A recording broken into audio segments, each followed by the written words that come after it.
నా జీవితంలో ఎప్పుడూ చూడలేదు ఇంత ఉత్సాహం. మీలో ఒక పక్క బాధ, ఒక పక్క ఆవేదన, ఒక పక్క ఆక్రందన, ఇంకో పక్క అభద్రతో ఎక్కడికక్కడ కోపాగ్నితో మీరున్నారని నా ఉద్దేశం. అవునా కాదా తమ్ముళ్ళు అని మిమ్మల్ని అడుగుతున్నా. మా ఆడబిడ్డలు వీర వనితల మారిగా తెలుగుదేశం జెండా పట్టుకొని వచ్చారు. మా ఆడబిడ్డలకి మనస్ఫూర్తిగా అభినందనలు. మా యువ కిషోరాలు చూస్తే ఆకాశమే అద్దుగా ఆవేశంతో ఎగిరెగిరి పడుతున్నారు. మా ఆడబిడ్డలు కూడా యువతి దారిలో కూడా చూశాను. టీనేజ్ బాయ్స్ అయితే ఈ మారిగా ఉండే ఆడపిల్లలు, మగ పిల్లలు, చిన్న పిల్లలు, వాళ్ళకి రాజకీయం అంటే తెలియదు కానీ 2 వేళ్లు చూపించి నాకు స్వాగతం పలుకుతూ మా భవిష్యత్తు మీదేనని చిన్నారులు చెప్పినప్పుడు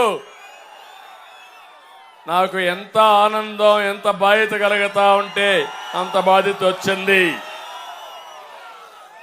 మీలో ఒక బాధ ఉంది. మీ బాధలు మీరు అణగదొక్కోనున్నారు. మీడియా చూపని సమస్యలున్నాయి. కష్టాలు చెప్పుకోలేని గణాలు నేడు అదునొచ్చింది. రోడ్డు మీదకి వచ్చారు.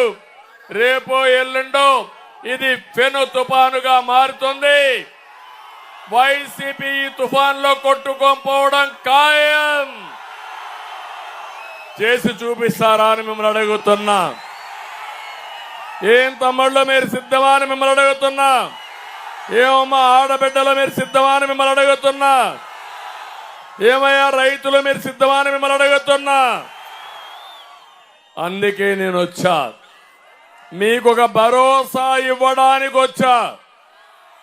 నా అనుభవం అదే మారిగా నాకుండే ఈ రాష్ట్రం మీద ఒక కమిట్మెంట్. దానికి కారణం 45 సంవత్సరాలుగా ఆదరించారు, ఎన్నో ఎన్నికల్లో గెలిపించారు. మీరు కష్టాల్లో ఉన్నప్పుడు తిరిగి మిమ్మల్ని ఆదుకోవడం మా అందరి బాధ్యతని మరొకసారి మీ అందరికీ గుర్తు చేస్తున్నా. నిరాశ వద్దు, యుద్ధానికి సిద్ధంగండి. కురుక్షేత్ర యుద్ధం వస్తా ఉంది, ప్రారంభమైంది. కౌరవుల వధ తప్పదు. అహంకారి దుర్యోధనుడు ఈ జగన్మోహన్ రెడ్డి.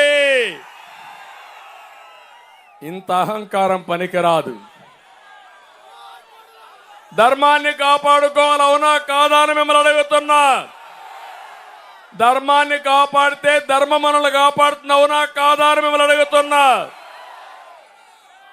అందుకే మాతో అడిగేయమని మిమ్మల్ని కోరడానికి వచ్చాను, కలిసి నడవమనడానికి వచ్చాను.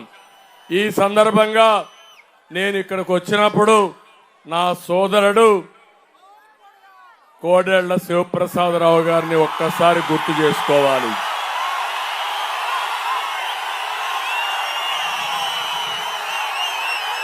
ఒక పలనాటి పులి,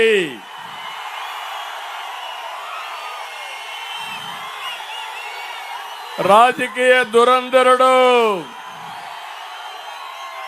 సేవాభావంతో పనులు చేసిన వ్యక్తి, అభివృద్ధి ధ్యేయంగా పనిచేసిన వ్యక్తి, సుదీర్ఘ అనుభవం ఉండే వ్యక్తి,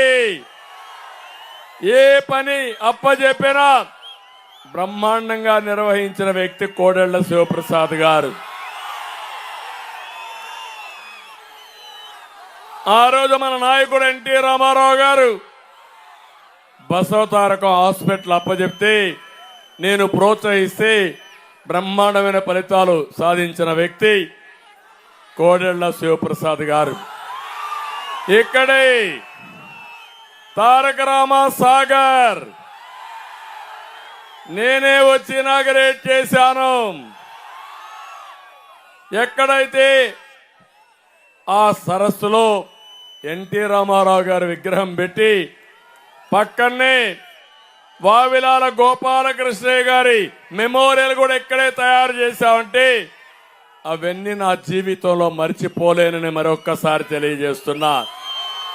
అందుకే ఈరోజు మీరు చూడండి, ఒక సైకో పలనాడు టైగర్ ను కూడా వేధించి కడాన ఏ విధంగా ఆయన జీవితాన్ని నాశనం చేశాడో ఒక్క విషయం మీరు గుర్తుపెట్టుకోవాలి.